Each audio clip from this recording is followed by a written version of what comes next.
Kami boleh menuruni pada X-nya di belakang. Oke, siap. Anytime kami siap, nanti Pak Agus akan kasih apa ya. Udah, itu sudah terus ya. Roll. Action. Assalamualaikum warahmatullahi wabarakatuh. Waalaikumsalam warahmatullahi wabarakatuh. Alhamdulillahirrahmanirrahim. Yang pertama-tama marilah kita bersyukur kepada Allah atas segala kenikmatan yang telah Allah berikan kepada kita, sehingga kita bisa hadir pada pagi hari ini dengan keadaan sehat dan dengan keadaan longgar. Jadi yang kedua, saya berterima kasih kepada para dewan juri yang telah hadir juga, dan kepada teman-teman semua yang telah hadir pada pagi hari ini. Saya ucapkan terima kasih.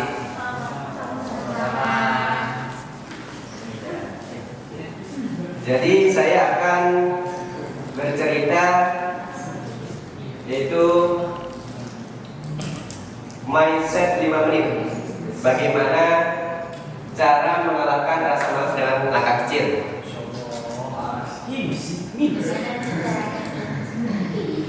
Jadi pernah nggak sih kita tuh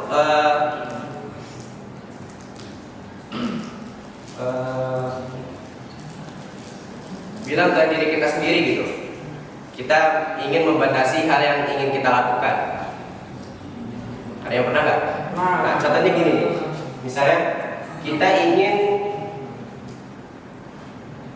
belajar 1 jam gitu misalnya, atau kita ingin bermain game misalnya 30 menit gitu. Tapi seringkali batasan itu tuh bablas gitu, lewat, atau bahkan melebihi dari yang kita batasi. Nah, kenapa bisa bablas? Nah, masalahnya itu ada pada karena kita itu membatasi hal-hal yang menyenangkan buat diri kita. Misalnya kayak tadi kita ingin main game cuma 30 menit misalnya. Karena itu main game kan itu kan hal yang menyenangkan ya. Jadi otak kita tuh tidak merasa hal itu tuh berat mau dilakukan selama berapapun gitu. Kayak misalnya tadinya kan kita udah waktuin untuk bermain cukup 30 menit aja gitu. Tapi karena ini hal yang menyenangkan gitu main game kan, kita bisa melakukannya dari pagi bahkan sampai pagi lagi gitu.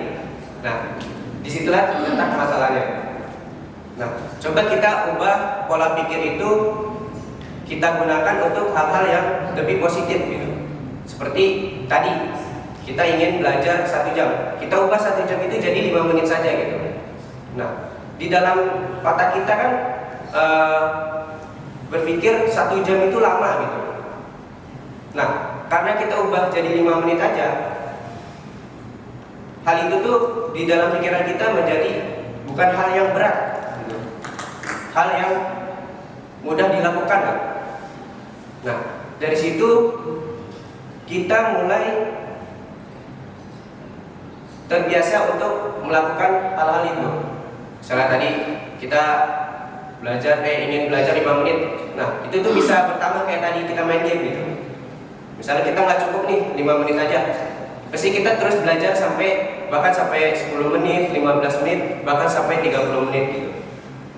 Nah, dari kebiasaan-kebiasaan hal-hal baik ini, itu tuh bisa menjadi sebuah perubahan buat diri kita. Karena perubahan yang besar itu bukan hanya dari niat yang besar, tapi dari bagaimana kita membiasakan dari hal-hal yang kecil gitu, secara terus-menerus. Nah, mungkin itu saja penyampaian materi dari saya. Wassalamualaikum warahmatullahi wabarakatuh.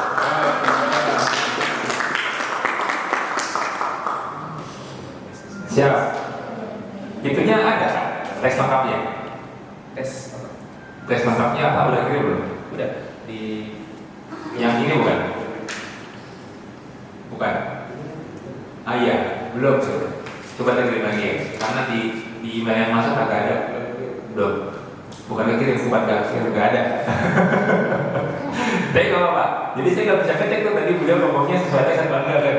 Tapi alat mulia keren lah. Ya kalau memang itu belum ada ya, tinggal dipindahin doang gitu. Oke, kita mengingatkan yang berikutnya. Tadi Abi sudah ngambil, Monita sudah, Isma udah, Husnul sudah, Nurida maju lagi untuk ngambil aja kok.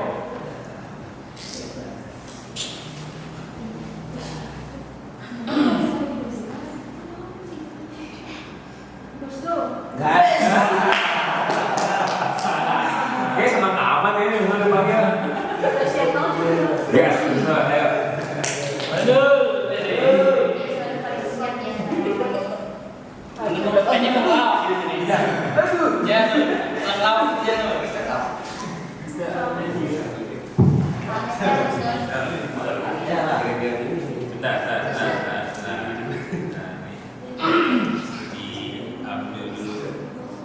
Kamu tak punya mikrofon besar, tapi suara kami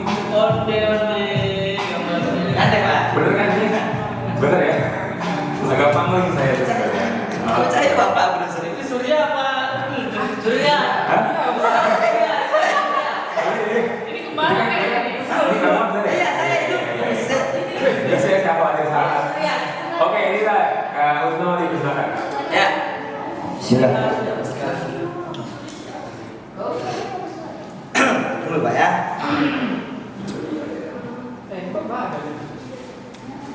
Kalau kita suruh. Assalamualaikum warahmatullahi wabarakatuh.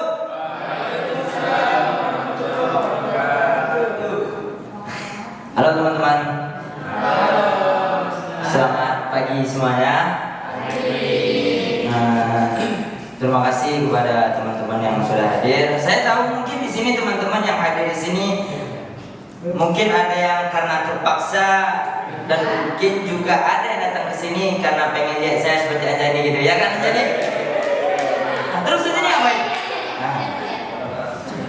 Jadi teman-teman saya tidak ingin memperpanjang mukadimah bla bla bla. Saya langsung ke inti saya. Saya di sini ini sebenarnya salah ini materi saya ini. Kemarin saya konfirmasi ke Bapak Rizky, saya ganti judul nama materi ya Pak. Apa namanya? Pulpen. Pulpen. Ya. Jadi judulnya ini pulpen teman-teman. Materi saya ini harus mikirnya itu harus dalam. Jadi nggak bisa langsung, oh ini garing. Dia harus mikir dulu baru ketahuan loh. Jadi teman-teman, saya langsung mulai. Dulu waktu saya sebelum saya masuk kuliah, awal saya sebelum masuk kuliah itu, saya itu apa ya? Saya bertanya dulu ke teman saya yang lebih dulu merasakan dunia perkuliahan. Nah, saya ingin tahu gimana sih dunia perkuliahan itu, apa yang enak dan tidak enaknya. Itu poin pertama tuh yang ingin saya tanyakan sama dia. Tetapi yang dia bahas, yang dia beritahukan kepada saya ialah cara membedakan mahasiswa yang dari kampung sama dari kota. Kan konyol ya? Jadi nggak masuk akal teman-teman. Siapa tuh orang itu? Ada teman saya Pak. Ada teman saya ya. Kayaknya tahu kayaknya. Jadi karena bagi saya itu hal yang tidak penting gitu kan. Cuma karena saya posisinya waktu awal sebelum masuk kuliah itu nggak tahu, oh mungkin ini suatu hal yang penting gitu. Jadi saya berusaha tuh, oh mungkin ini penting. Jadi saya dengerin tuh. Pas saya dengerin, dia bilang begini. Jadi kalau buat ngebedain orang mahasiswa dari kampung sama dari kota itu, kalau cewek-cewek ngelihatnya dari make up. Cewek-cewek dari kampung sama dari kota itu lihatnya dari make up. Kalau cewek-cewek dari kota itu teman-teman, dia make upnya itu tipis. Tapi berkualitas gitu. Karena dia make up itu hanya ingin menambah cantiknya itu biar full lah. Dia udah cantik, tapi biar makin full gitu. Powerful. Selamat. Tepuk tangan untuk Pak B. Oke, kemudian kalau cewek dari kota itu make upnya tipis, tapi berkualitas. Tapi kalau cewek dari kampung itu make upnya itu kayak apa ya, meriah gitu. Make upnya itu meriah, tebel gitu kan. Jadi jadi make upnya itu kayak apa ya, tebel banget gitu. Jadi teman saya bilang, ada nih teman dia nih yang dulu di waktu di kampus itu make up, mulai dosen masuk make up tuh sampai kelar tuh dosen, masa dandan dong 3 SKS, kan konyol ya, kan nggak masuk akal itu. Kenapa harus berlebihan gitu? Kan kita kan ke kampus itu kan mau cari ilmu ya, iya nggak? Iya nggak Surya? Kita kampus itu mencari ilmu, nggak usah berlebihan begitulah, ya kan? Itu buat cewek. Kalau buat cowok nih, buat cowok, kalau cowok dari kota itu cowok itu kita lihat itu biasanya dari outfit. Kalau cowok dari kota itu dia outfitnya itu contoh baju distro, celana Uniqlo, sepatu Doc Mart. Jadi bukan hanya sekedar datang belajar doang. Jadi kalau ditanya tentang outfit, baju berapa kak, celana berapa, dia siap gitu. Itu kalau cowok-cowok dari kota. Kalau cowok-cowok dari kampung nih, dia masih, contoh dia dari kampung, datang ke kota nih kuliah, istimik contoh, itu masih ke bawah tuh, aura-aura kampungnya itu kayak masih mengikuti adat. Contoh pakai baju kemeja, celana bahan, sepatu futsal. Jadi teman-teman, ada tuh kata dia, teman dia itu kuliah itu sepatu futsal. Kenapa harus sepatu futsal gitu? Kenapa nggak sekalian aja pakai sarung tangan kiper? Biar ketika belajar mudah nangkep. Paham nggak?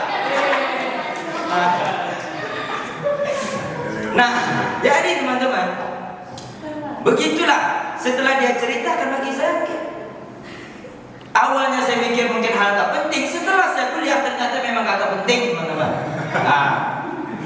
Jadi mungkin bagi saya karena nggak penting itu kan. Setelah saya masa kuliah ternyata bukan itu saja. Ternyata saya sekarang sudah merasakan yang namanya enaknya kuliah, ada enaknya, nggak enaknya, ada suka dan ada dukanya. Sekian itulah cerita dari teman saya. Saya tanya ke Surya, apa yang kamu tangkap dari cerita saya? Apa tuh? Surya. Nah, itu yang kamu tangkap. Terima kasih saya sudah bersedia. Keren, makasih. Mantap sekali ini. Miss Rea. Pak BI mau komentarin nggak? Sekalian apa? Iya, mumpung masih ingat. Oke, baik.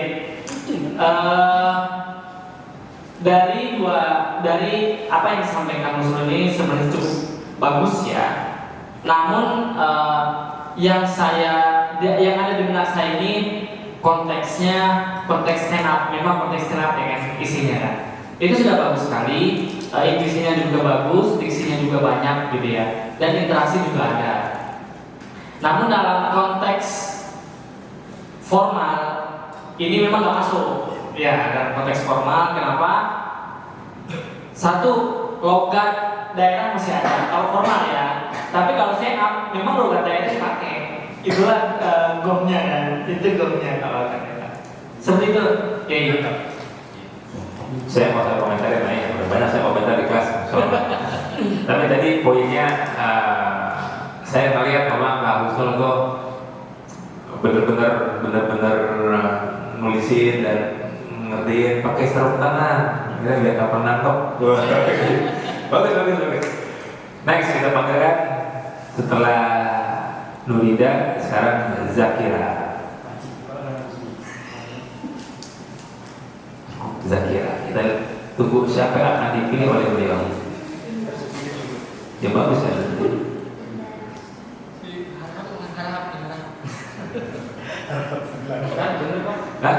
Oh, Zakira sendiri yang dipilih, dia nggak merugi loh. Udah nggak bisa capek baru punya orang ini. Hati-hati sama omonganmu tuh, Zak. Yang baik-baik punya. Oke, Zakira.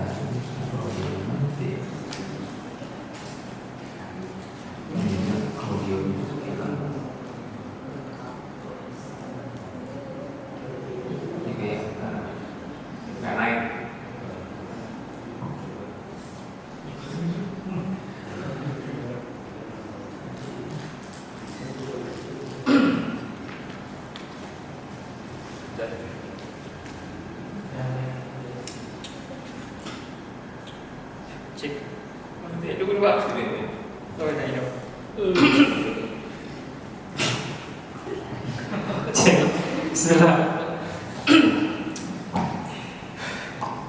Bismillahirrahmanirrahim. Assalamualaikum warahmatullahi wabarakatuh. Waalaikumsalam warahmatullahi wabarakatuh. Alhamdulillah rabbil alamin, wassalatu wassalamu ala asrafil anbiya'i wal mursalin wa ala alihi wa sahbihi ajma'in. Allahumma rzuqna al-ikhlasa fil niyyati wal qawli wal 'amal wa na'udzubika min ahli an-nar. Yang saya hormati dosen penampung yaitu Pak Rizky Aminullah, dan yang saya hormati juga Pak Subianto. Semoga Allah merahmati beliau. Amin. Dan yang saya banggakan teman-teman sekalian, puji dan syukur kita panjatkan kepada Allah Subhanahu wa taala yang telah memberikan kita kesehatan, kesempatan sehingga kita bisa hadir di aula pada hari ini. Di sini izinkan saya berpidato dengan judul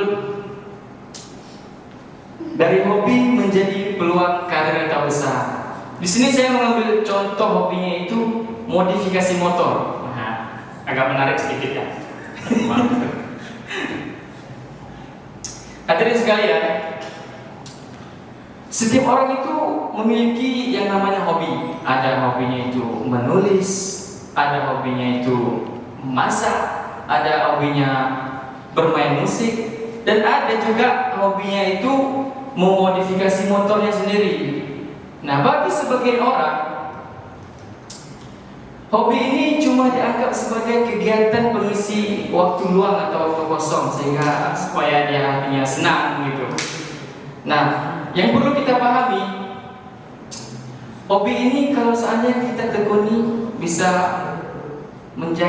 menjadi inilah peluang karir atau usaha yang menjanjikan. Salah satu contoh nyata dari hobi modifikasi motor adalah awalnya orang banyak memodifikasi motor itu karena ingin tampil beda. Jadi motor itu lebih keren, atau mengisi sekedar mengisi kreativitas, mulai mengganti knalpot, seperti mengecat ulang bodi, mengganti aksesoris motor supaya motor itu dilihat lebih elegan lah gitu ya kan. Jadi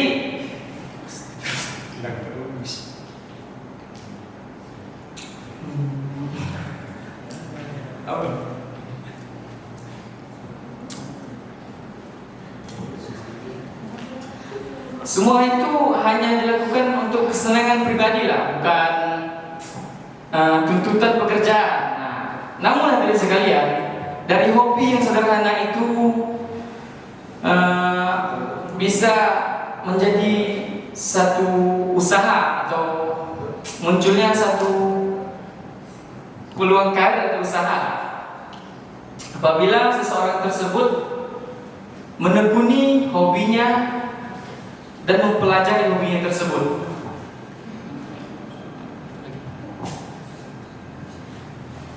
Mulai dia mempelajari teknik dari mesin, kelistrikan, desain, hingga pemilihan seperempat motor. Tahu kan seperempat motor kan? Aku tahu. Tahu. Seperempat motor itu kecil bentuknya, tapi harganya mahal. Contohnya apa tuh? Kayak ref gitu, mereknya LCD apalagi kan? Mahal kali itu.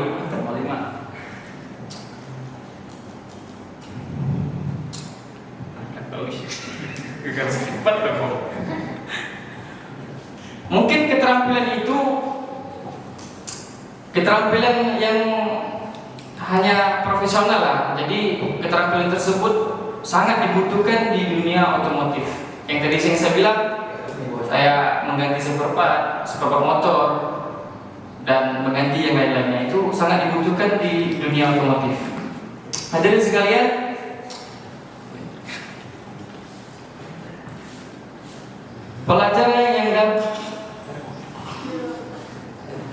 Pelajaran yang dapat kita ambil adalah jangan pernah kita meremehkan hobi kita, apapun itu hobinya. Kita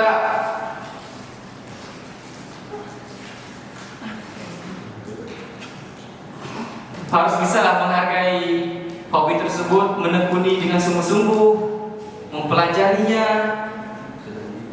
dan lain-lain. Akhir kata, semoga apa yang saya sampaikan teman-teman termotivasi atau terinspirasi dengan hobinya masing-masing. Tapi jangan ikuti hobi saya, karena hobi saya mengurus dompet.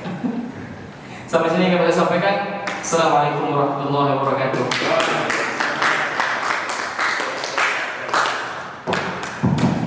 Mantap. Rada kira ada perubahan skrip nggak? Nggak ada kan? Perubahan skrip ada nggak? Perubahan teks nggak ada kan? Ada Pak yang itu. Oh yang tengah-tengah itu. Oh iya, nggak apa-apa. Tadi yang ada itu apa ya? Biasa sih Pak. Nggak, kita cek.